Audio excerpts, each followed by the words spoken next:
नमस्कार आपनालोक सकलोके पुनर्बार स्वागतम नाजमाई मजिद बंधुসকল ब्लगते चाওক আজি সন্ধিয়াৰ 7টা গুৰুত্বপূৰ্ণ খবৰ। প্ৰথমটো খবৰ, আমেৰিকাৰ ৰাষ্ট্ৰপতি হিচাপে ডনাল্ড ট্ৰাম্পে শপত লোৱাৰ পিছতে নাগৰিকৰ সুৰক্ষাৰ স্বাৰ্থত অবৈধ ভাৰতীয়ৰ বিৰুদ্ধে কঠোৰ হৈছে ট্ৰাম্প প্ৰশাসন। আমেৰিকাত অবৈধভাৱে থকা 18,000 ভাৰতীয়ই এতিয়া এৰিব লাগিব আমেৰিকা।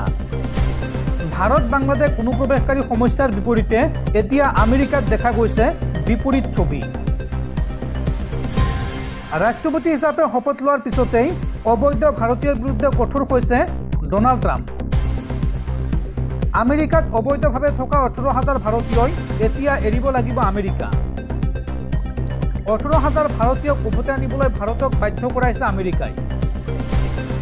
অবৈধ ভাৰতীয়ই আমেৰিকাৰ জনগাঁথনিত পেলাব নোৱাৰিব তিলমানৰ প্ৰভাৱ। আমেৰিকাৰ নাগৰিকক সুৰক্ষা দিবলৈ অবৈধ ভাৰতীয়ৰ বিৰুদ্ধে কঠোৰ হৈছে ডনাল্ড ট্ৰাম্প। 18,000 লোকক উভতাই নানিলে ভাৰত সন্মুখীন হ'ব লাগিব অৰ্থনৈতিক বাধাত। ভাৰতত বাংলাদেশ অনুপ্ৰৱেশকাৰী সমস্যাৰ বিপৰীতে আমেৰিকাত বিপৰীত ছবি। ভাৰতে বন্ধু বন্ধু বুলি কোৱা আমেৰিকা এতিয়া নাৰাখে অবৈধভাৱে থকা ভাৰতীয়। সম্পূৰ্ণ বৈদেশিক নীতি অনুসৰি 18,000 লোকক উভতাই অনাৰ পথত এতিয়া ভাৰত চৰকাৰ। পৰৱৰ্তী খবৰ, ৰাজ্যৰ লাখ লাখ মহিলালৈ ভাল খবৰ। বিহুৰ আগতে ৰাজ্যৰ লাখ লাখ মহিলাৰ বেংক একাউণ্টত চৰকাৰে দিব 10,000কৈ টকা। এই সন্দৰ্ভত দীঘলীয়া তালিকা প্ৰস্তুত কৰিছে ৰাজ্য চৰকাৰে। এই আঁচনিত আপোনাৰ নাম আছেনে নাই চাওঁ আহক। বিহুৰ আগতেই ৰাজ্যৰ লাখ লাখ মহিলাৰ বেংক একাউণ্টত সোমাব 10,000কৈ টকা। ৰাজ্যৰ লাখ লাখ মহিলাই লাভ কৰিব চৰকাৰৰ 10,000কৈ টকা। প্ৰথম পৰ্যায়ত ৰাজ্যৰ 27 লাখ মহিলাৰ তালিকা সাজু কৰিছে ৰাজ্য চৰকাৰে। কেৱল 10,000 নহয়, পৰ্যায়ক্ৰমে এইসকল মহিলাই পাব 50,000 টকা পৰ্যন্ত। মহিলা উদ্যমিতা আঁচনিৰ অধীনত মুঠ 31 লাখ মহিলাই প্ৰথম পৰ্যায়ত পাব এই ধন।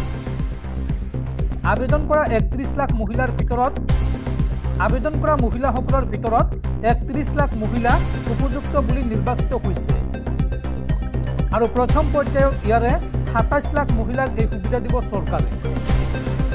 এপ্ৰিলত এইসকল মহিলাই লাভ কৰিব চৰকাৰৰ 10,000কৈ টকা আৰু ইয়াৰ পিছতে বেংকৰ ঋণ আৰু ৰাজ সাহায্য মিলি লাভ কৰিব 25,000কৈ টকা। অহা মাহৰ পৰা প্ৰস্তুত কৰা হ'ব এই আঁচনিৰ চূড়ান্ত তালিকা। এপ্ৰিলত বিহালীৰ পৰা আৰম্ভ হ'ব এই আঁচনিৰ ধন বিতৰণ কাৰ্যসূচী আৰু মৰিগাঁৱৰ কেবিনেটত এই আঁচনিৰ বাবে 2,000 কোটি টকাৰ আবণ্টন দিছে ৰাজ্যিক কেবিনেটে। পৰৱৰ্তী খবৰ, মধ্যপ্ৰাচ্যৰ যুদ্ধক লৈ ডাঙৰ খবৰ। যুদ্ধবিৰতিৰ পিছত নিজ ঘৰখনলৈ উভতি আহি এতিয়া হুক হুকাই কান্দি উঠিছে গাজাবাসীয়ে। কাৰণ চহৰখন এতিয়া আৰু নাই। ইয়াতে এখন চহৰ আছিল আৰু চহৰখন এতিয়া ধ্বংসস্তূপত পৰিণত হৈছে। মৰিশালীত পৰিণত হৈছে গাজা চহৰ আৰু এতিয়া নিজ চহৰখনলৈ উভতি আহি হুক হুকাই কান্দি উঠিছে গাজাবাসী। যুদ্ধবিৰতিৰ পিছত নিজ ঘৰলৈ উভতি আহিছে গাজাবাসী, কিন্তু ঘৰলৈ আহি হতাশ হৈছে গাজাৰ প্ৰতিগৰাকী লোক। ইজৰাইল হামাছৰ যুদ্ধৰ পিছত ঘৰলৈ উভতি আহি কান্দিছে গাজাবাসীয়ে। গাজাত এতিয়া মৰিশালী সদৃশ পৰিৱেশ, ঘৰবোৰৰ চিন মোকামেই নাই। তেওঁলোকৰ ঘৰবোৰ সম্পূৰ্ণৰূপে ধ্বংস হৈ গৈছে। চহৰখন ভগ্নাশেষলৈ পৰিৱৰ্তিত হ'ল। ধ্বংসাৱশেষত পৰিণত হ'ল গাজা চহৰ। ড্ৰোনৰ দ্বাৰা লোৱা ছবিবোৰত চকুৱে যিমান দূৰ চাব পাৰি সিমান দূৰ কেৱল ধ্বংসাৱশেষ। ইজৰাইল আৰু হামাছৰ আটাইতকৈ দীঘলীয়া আৰু ভয়ংকৰ যুদ্ধৰ ৰক্তক্ষয় ইতিহাসৰ প্ৰমাণ এই গাজা চহৰ। ৰাফাৰ বাসিন্দা 38 বছৰীয়া হুছেইন বাৰাকাতে ধ্বংসস্তূপৰ ফালে আঙুলিয়াই কয় যে আপুনি দেখিছে যে এইখন এখন ভূতৰ চহৰলৈ পৰিণত হৈছে, ইয়াত একো বাকী নাই। আৰু এই যুদ্ধক লৈ বৰ্তমানৰ দুখন আন্তঃৰাষ্ট্ৰীয় আদালতত বিচাৰ চলি আছে। ইজৰাইলৰ বিৰুদ্ধে এই অভিযোগবোৰত বহু অভিযোগ অন্তৰ্ভুক্ত আছে। ইফালে ইজৰাইলে এই অভিযোগবোৰ অস্বীকাৰ কৰিছে।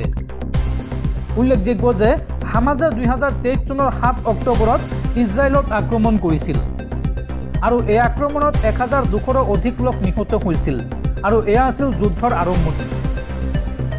এই সময়ছোৱাত হামাছে 250 জন লোকক বন্দী কৰিছিল আৰু ইয়াৰ প্ৰতিক্ৰিয়া স্বৰূপে ইজৰাইলে হামাছৰ অধীনস্থ অঞ্চলত আক্ৰমণ কৰিবলৈ আৰম্ভ কৰে আৰু এই আক্ৰমণত এতিয়ালৈকে 47,000ৰো অধিক লোক নিহত হৈছে।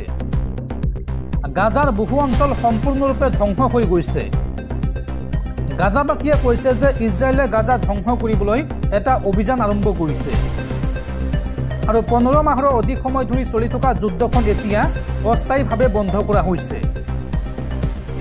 দৰ্শকসকল, আৰু বহুতো গুৰুত্বপূৰ্ণ খবৰ আছে। তাৰ আগতে আপোনাক জনাওঁ যে যদি আপুনি এতিয়ালৈকে এইটো ভিডিঅ'ত লাইক কৰা নাই তেন্তে এতিয়াই ভিডিঅ'টোত লাইক কৰি দিয়ক আৰু এনেকুৱা ধৰণৰ ভিডিঅ'সমূহ নিতৌ চাবলৈ চেনেলটো ছাবস্ক্ৰাইব কৰি কাষত থকা বেল আইকনটো প্ৰেছ কৰি ৰাখক। পৰৱৰ্তী খবৰ, সাৱধান ৰাজ্যবাসী। গুৱাহাটীত ধৰা পৰিছে HMPV ভাইৰাছত আক্ৰান্ত দ্বিতীয়জন ৰোগী। এটা দিনৰ ব্যৱধানত স্বামী স্ত্ৰীৰ দেহত ধৰা পৰিছে HMPV ভাইৰাছ, অৰ্থাৎ 24 ঘণ্টাৰ ভিতৰত 2জনলৈ বৃদ্ধি পালে HMPVত আক্ৰান্ত ৰোগীৰ সংখ্যা।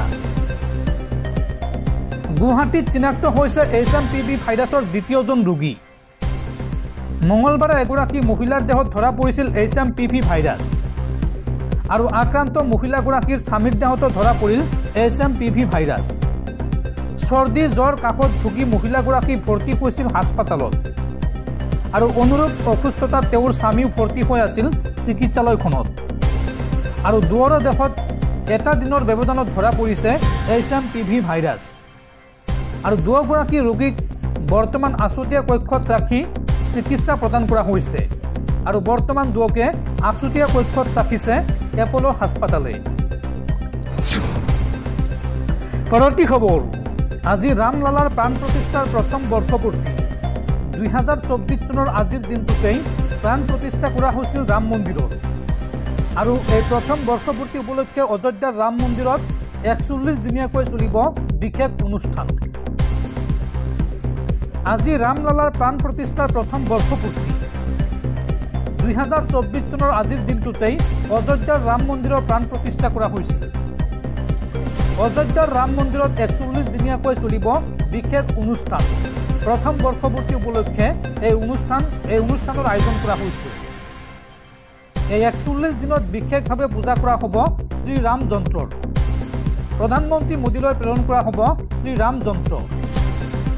ৰামলালাৰ প্ৰাণ প্ৰতিষ্ঠাৰ সৈতে সংগতি ৰাখি ঠায়ে ঠায়ে ওলোৱা হ'ব শোভাযাত্ৰা আৰু লাখ লাখ লোকে আজি ভিৰ কৰিব অযোধ্যাৰ ৰাম মন্দিৰত। ভিৰৰ প্ৰতি লক্ষ্য ৰাখি ৰাম মন্দিৰত মোতায়েন কৰা হৈছে নিৰাপত্তা বাহিনী। ভক্তৰ সুবিধাৰ প্ৰতি লক্ষ্য ৰাখি সমগ্ৰ অযোধ্যাক জন আৰু ছেক্টৰত ভাগ কৰা হৈছে। পৰৱৰ্তী খবৰ, সমাগত ৰাজ্যৰ পঞ্চায়ত নিৰ্বাচন আৰু পঞ্চায়ত নিৰ্বাচনৰ পূৰ্বে বিজেপি বিৰোধী সকলো দলকে একগোট হ'বলৈ আহ্বান অসম জাতীয় পৰিষদৰ সভাপতি লুৰিণজ্যোতি গগৈৰ। সকলোৱে এৰা ধৰা ত্যাগ বুজাপৰাৰ মনোভাৱেৰে বিজেপিৰ বিৰুদ্ধে যুঁজ দিব লাগিব বুলি মন্তব্য লুৰিণজ্যোতি গগৈৰ। পৰৱৰ্তী খবৰ, আমেৰিকাৰ নৱনিৰ্বাচিত ৰাষ্ট্ৰপতি ডনাল্ড ট্ৰাম্পৰ শপত গ্ৰহণ অনুষ্ঠানত দেখা গ'ল খালিস্তানী নেতা গুৰুপতৱন্ত সিং পান্নু, যিগৰাকী নেতাক ভাৰতে ইতিমধ্যে ঘোষণা কৰিছে মষ্ট ৱান্টেড বুলি আৰু ডনাল্ড ট্ৰাম্পৰ শপত গ্ৰহণ অনুষ্ঠানৰ মাজতে দিলে খালিস্তান জিন্দাবাদ ধ্বনি এইগৰাকী খালিস্তানী নেতাই। উল্লেখযোগ্য যে এই অনুষ্ঠানত উপস্থিত আছিল ভাৰতৰ বৈদেশিক মন্ত্ৰী এছ জয়শংকৰ। ডনাল্ড ট্ৰাম্পৰ দ্বিতীয় শপত গ্ৰহণ অনুষ্ঠানত ভাৰতৰ বৈদেশিক মন্ত্ৰী এছ জয়শংকৰ উপস্থিত আছিল। লগতে উপস্থিত আছিল ভাৰতীয় কোটিপতি মুকেশ আম্বানী আৰু পত্নী নীতাফাই আম্বানী উপস্থিত আছিল। ইতিমধ্যে পান্নুনে ভাৰতীয় কূটনীতিবিদ আৰু নেতাসকলক এয়াৰ বম্বিঙৰ ভাবুকিকে ধৰি কেইবাটাও মৃত্যুৰ ভাবুকি প্ৰদান কৰিছে। এনে বিচ্ছিন্নতাবাদী নেতা তথা সন্ত্ৰাসবাদৰ অভিযোগ থকা লোকে এনে হাই প্ৰফাইল অনুষ্ঠানৰ নিমন্ত্ৰণ কেনেকৈ পাব পাৰে? এইটো এটা লাখটকীয়া প্ৰশ্ন। আমেৰিকাৰ তদন্তকাৰী সংস্থা CBI বা FBI আমন্ত্ৰিত অতিথিসকলৰ নিৰাপত্তাৰ মূল্যায়ন কৰা নাছিল নেকি? এই বুলি বৰ্তমান সময়ত প্ৰশ্ন উত্থাপিত হৈছে। ভাৰতৰ মষ্ট ৱান্টেড খালিস্তানী সন্ত্ৰাসবাদী গুৰুপতৱন্ত সিং পান্নু কেনেকৈ সেই শপত গ্ৰহণ অনুষ্ঠানত উপস্থিত হ'ব পালে তাক লৈও প্ৰশ্ন উত্থাপিত হৈছে। আনকি ভাইৰেল হোৱা এটা ভিডিঅ'ত সকলোৱে একেস্বৰে USA বুলি চিঞৰাৰ সময়তে অকলে পান্নুনে খালিস্তান জিন্দাবাদ দিয়া দেখিবলৈ পোৱা গৈছিল। সংবাদ মাধ্যমৰ বাতৰিত দাবী কৰা হৈছে যে তেওঁ নিজৰ যোগাযোগৰ জৰিয়তে টিকট ক্ৰয় কৰিছিল আৰু ইয়াৰ পিছত তেওঁ ট্ৰাম্পৰ চৰকাৰী অনুষ্ঠানত প্ৰৱেশ কৰিবলৈ সক্ষম হয়। অৱশ্য ভিডিঅ'টোত দেখা ব্যক্তিজন পান্নুন প্ৰকৃততে হয় নে নহয় সেয়া বৰ্তমানলৈকে নিশ্চিত হোৱা নাই। উল্লেখযোগ্য যে 2023 চনত নিউয়ৰ্কত ভাৰতীয় এজেণ্টে খালিস্তানী বিচ্ছিন্নতাবাদী গুৰুবতৱন্ত সিং পান্নুনক হত্যাৰ চেষ্টা চলোৱাৰ অভিযোগ উত্থাপন কৰাৰ পিছতে তদন্তৰ নিৰ্দেশ দিয়া হয়। উল্লেখযোগ্য যে পান্নুনৰ আমেৰিকা আৰু কানাডাৰ দ্বৈত নাগৰিকত্ব আছে। পৰৱৰ্তী খবৰ, হোৱাটছএপ ব্যৱহাৰকাৰীলৈ ভাল খবৰ। এতিয়াৰ পৰা হোৱাটছএপতে লাভ কৰিব জন্ম আৰু মৃত্যুৰ চাৰ্টিফিকেট। জন্ম মৃত্যুৰ চাৰ্টিফিকেট বিচাৰি এতিয়াৰ পৰা কাৰ্যালয় হাবাথুৰি খাব নালাগে। কেনেকৈ হোৱাটছএপত লাভ কৰিব জন্ম আৰু মৃত্যুৰ চাৰ্টিফিকেট চাওঁ আহক। এতিয়াৰ পৰা হোৱাটছএপতে লাভ কৰিব জন্ম আৰু মৃত্যুৰ চাৰ্টিফিকেট। জন্ম মৃত্যুৰ চাৰ্টিফিকেট বিচাৰি কাৰ্যালয় হাবাথুৰি খাব নালাগে আপুনি। বিশ্বৰ যিকোনো ঠাইতে নাথাকক কিয় হোৱাটছএপতে আপুনি পাব জন্ম মৃত্যুৰ চাৰ্টিফিকেট। ঘৰতে মোবাইলৰ জৰিয়তে লাভ কৰিব জন্ম আৰু মৃত্যুৰ প্ৰমাণপত্ৰ। অন্ধ্ৰপ্ৰদেশ চৰকাৰে শীঘ্ৰে আৰম্ভ কৰিব হোৱাটছএপ গভৰ্নেন্স ছাৰ্ভিচেছ আৰু ইয়াৰ জৰিয়তে বিশ্বৰ যিকোনো স্থানৰ পৰাই জন্ম মৃত্যুৰ চাৰ্টিফিকেট লাভ কৰিব আপুনি। আৰু এই মাহৰ শেষৰ ফালে এই সেৱা আৰম্ভ কৰিব অন্ধ্ৰপ্ৰদেশ চৰকাৰে।